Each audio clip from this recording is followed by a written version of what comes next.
ڈرامے جو تاریخی بنائے جاتے ہیں تو ڈرامے دیکھنا تو ہم جائز نہیں کہتے, اس میں بے حیائی بھی ہوتی ہے, مگر جو بنانے والے ہیں وہ کہتے ہیں کہ ایک ماحول جب کریٹ کیا جاتا ہے, ایک ماحول دکھایا جاتا ہے, اس سے تاریخ اور ہسٹری آپ کے دماغ میں زیادہ اچھی طرح سے بیٹھتی ہے. تو طیب اردگان نے ڈرامہ بنایا نا, ارطغرل بڑا مشہور ڈرامہ چل رہا ہے, بہت دنیا دیکھ رہی ہے. تو میں ڈراموں کو جائز نہیں کہتا, لیکن جو لوگ فلمیں دیکھ رہے ہیں پہلے سے بے حیائی کے کاموں میں پڑے ہوئے ہیں اور غلط چیزیں دیکھ رہے ہیں, تو ہم ان کو کم از کم یہ مشورہ دیتے ہیں کہ یار انڈین فلمیں دیکھنے سے بہتر ہے یہ جو آج کل وہ ڈرامے جو ہمارے فیملی سسٹم کو تباہ و برباد کر رہے ہیں, جب تم نے دیکھنا ہی ہے تو کم از کم ایک کم درجے پر آ جاؤ نا, اس کو دیکھ لو.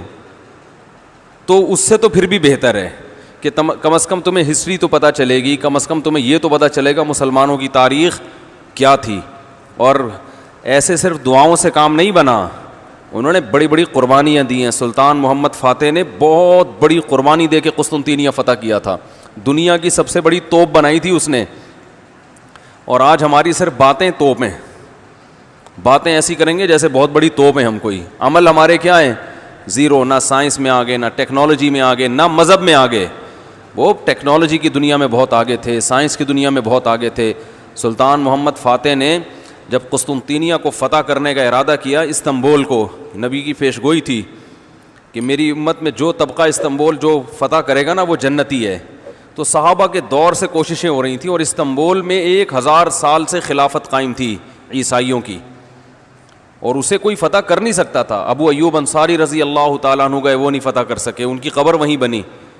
بڑے حملے ہوتے رہے, اتنی چوڑی دیوار میں نے خود دیکھی ہے, اس کی میں نے ویڈیو بھی بنائی تھی, اور اتنی لمبی دیوار شہر کے گرد کہ اس کو ناممکن اسباب کی دنیا میں, ایئر اٹیک تو ہوتے نہیں تھے نا اس زمانے میں, جانا تو پیدل فوج نہیں تھا, جائے گی کہاں سے بھائی, چڑھے گی کیسے اس پہ.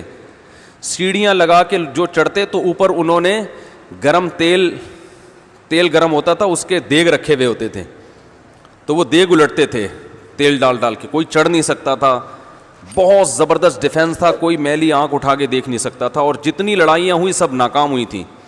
سلطان محمد فاتح نے کہا بھائی نبی نے خوشخبری دی ہے, ہم فتح کر کے چھوڑے گا. پھر وہ مشہور واقعہ ہے, اس نے کیا کیا کہ خشکی میں کشتیاں چلا دیں, سارے جانور راتوں رات ذبح کیے, ان کی چربی پگھلا کے پتھروں پہ بچھائی گئی ہے, اس پہ سمندری جہاز بٹھا کے.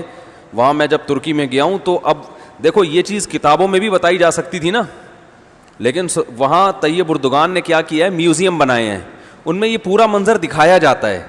خدا کی قسم ایسا ایمان بڑھتا ہے کہ چیخیں مارنے کا دل کرتا ہے.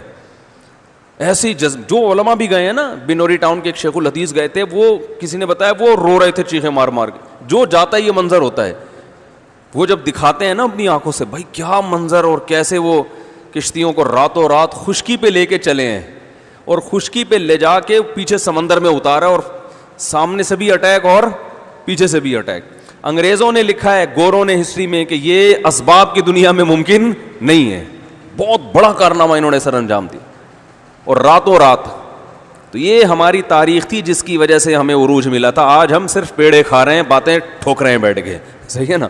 بزرگوں پہ طنز, علماء پہ اعتراضات, ایک دوسرے پہ کیچڑ اچھالنا, فرقہ پرستی, ان چیزوں میں ٹائم ضائع ہو رہا ہے, اور کوئی موٹیویٹ کرنے والا نہیں ہے, کوئی تعمیری کام کرنے والے لوگ بہت تھوڑے رہ گئے ہیں, اور ٹیکنالوجی کی طرف تو توجہ ہی نہیں ہے.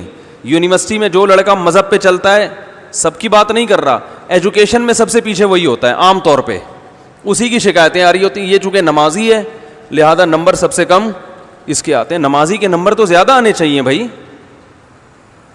جو تبلیغ میں وقت لگاتا ہے اس کو تو ایجوکیشن میں زیادہ آگے ہونا چاہیے. یہ تو ہمارے مذہب کا حصہ ہے. صحابہ کرام نے جو ملکوں کے ملک فتح کیے, اور جو ہمارے تاریخ میں فاتحین ملتے ہیں, سب سے پہلا بحری بیڑا حضرت معاویہ نے بنایا ہے. سمندر پہ سب سے بڑی فوج جو اس وقت اتاری ہے وہ کس نے اتاری ہے؟ حضرت معاویہ رضی اللہ تعالیٰ عنہ نے. اور نبی نے پیشگوئیاں سنا دی تھی پہلے کہ سمندر کی لڑائی ہوگی, اس میں جو شہید ہوگا اسے میں جنت کی خوشخبری دیتا ہوں. اور آپ صلی اللہ علیہ وسلم نے سمندر میں شہید ہونے والے کو زیادہ بڑا شہادت کا درجہ عطا فرمایا. میں نے تو سمندری لڑائی کے فضائل پر احادیث جمع کی تھیں. ایک میرا بیان ٹوٹلی اسی پر ہوا تھا کہ سمندری لڑائی کتنی اہم ہے. نبی کو معلوم تھا میری امت سمندروں پہ بھی چلے گی. سمندر پہ چلنا ٹیکنالوجی کے بغیر ممکن ہے کیا؟ پھٹے لگا کے بیٹھ جاؤ گے اس پہ کہ ملاحوں کو بلاؤ گے یار تم مچھلیاں پکڑتے ہو تو 2-4 پھٹے یہاں بھی, او بھائی لڑنا ہے اس پہ تو سامنے والا بھی لڑے گا. تو نبی صلی اللہ علیہ وسلم نے فرمایا جو سمندری لڑائی ہے, جو شخص سمندر میں جہاد کرے گا اس کے جو چکر آئیں گے نا اس پہ بھی اللہ اس کو اجر دے گا. بڑی خوشخبری ہیں اس کے گناہوں کی معافی کی, کیونکہ آپ کو پتا تھا کہ امت جب تک سمندر پہ کو فتح نہیں کرے گی اور سمندر پہ سفر نہیں کرے گی یہ اس دنیا پہ حکومت نہیں کر سکتی. تو حضرت معاویہ نے جو پہلا بیڑا بنایا اس کے امیر کو امیر البحر کہتے تھے. بحر کہتے ہیں سمندر. یہ امیر البحر کی ٹرم یہ انگلش میں منتقل ہوئی ہے جس کو ایڈمرل کہا جاتا ہے. بہت ساری فوجی اصطلاحات اور سائنسی اصطلاحات عربی سے انگلش میں ٹرانسفر ہوئی ہیں, عربی سے انگلش میں گئی ہیں.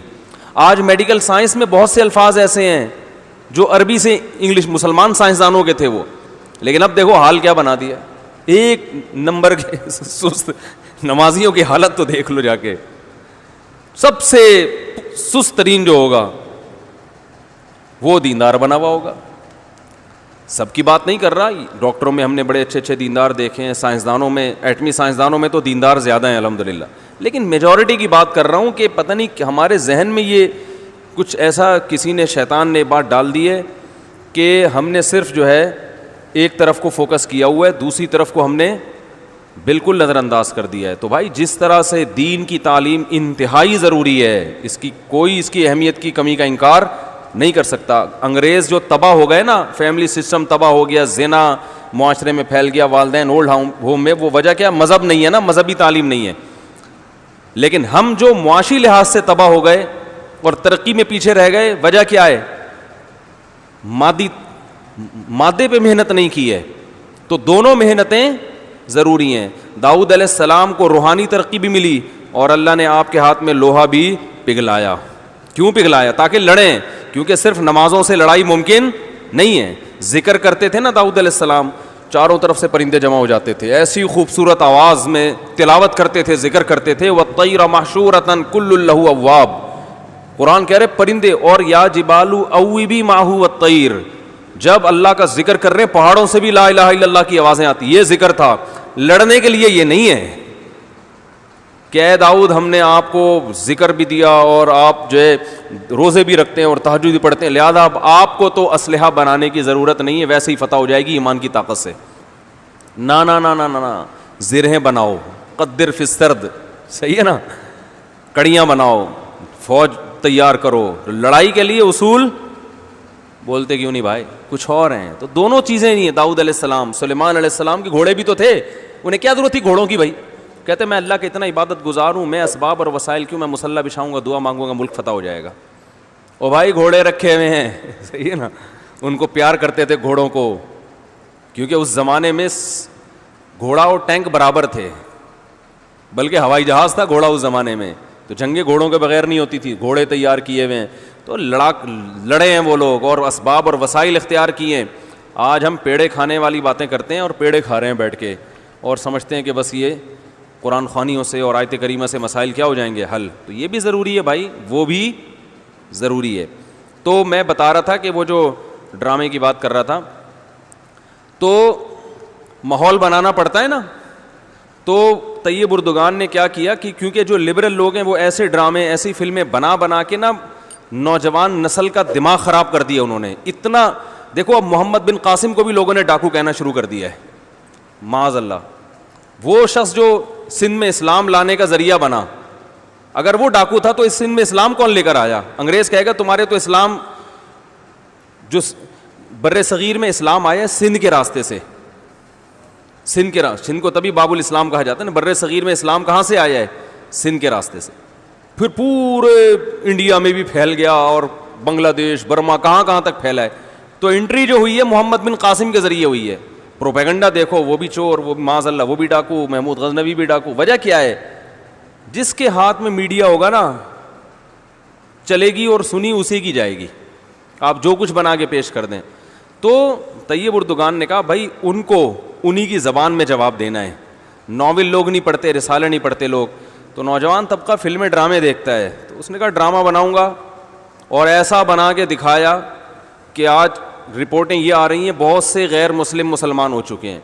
تو میں عام لوگوں کو وہ ڈرامہ دیکھنے کا مشورہ نہیں دیتا, اس میں عورتیں بھی ہیں اور کچھ کہا جاتا ہے, میں نے نہیں دیکھا وہ ڈرامہ, بے حیائی کے مناظر بھی ہیں, لیکن میں ان لوگوں کو جو غلط چیزیں دیکھ رہے ہیں ان سے کہتا ہوں یار کچھ دیکھنا ہی ہے تو پھر ادھر دیکھ لو, جو نہیں دیکھ رہے وہ کچھ بھی نہ دیکھیں, وہ پھر اس کے بعد پھر آگے بھی جائیں گے, وہ یہ دیکھ کے پھر وہ ان کو شوق پیدا ہوگا ذرا فلمیں بھی دیکھیں. اور جو نہیں دیکھ رہے وہ تو بچے رہے ہیں, جو دیکھ رہے ہیں تو بری چیزیں دیکھ رہے ہیں تو بھائی یہ دیکھ لو پھر, تو اس سے کم از کم ایک کریٹو سوچ پیدا ہوگی تمہاری, اور کم از کم ایک تعمیری سوچ پیدا ہوگی, مسلمانوں کی ہسٹری کا تمہیں پتہ چلے گا. تو اردگان کی سوچ چونکہ یہ تھی اس لیے اس نے وہ کر دیا, اور اس سے بہت لوگ پریشان ہیں اس ڈرامے سے. یعنی اس سے جو اسلام دشمن قوتیں پوری دنیا میں پابندی لگانے کی کوشش میں لگی ہوئی ہیں. ابن تیمیہ رحمہ اللہ کا قول ہے نا, تمہیں باطل کی پہچان نہ ہو نا کہ حق کیا ہے اور باطل کیا ہے, تو دیکھ لو باطل کے تیروں کا رخ کس طرف ہے. سارے باطل جس کے پیچھے پڑے ہوئے ہو نا, سمجھ لو یہ کیا ہے, حق ہے, تو ان کو پتہ ہے اس کا اثر کیا پڑ رہا ہے. تو ماحول جو کریٹ کیا جاتا ہے, ماحول ایک قائم کیا جاتا ہے, اس سے جو لیسن ملتا ہے وہ ویسے زبانی سمجھانے سے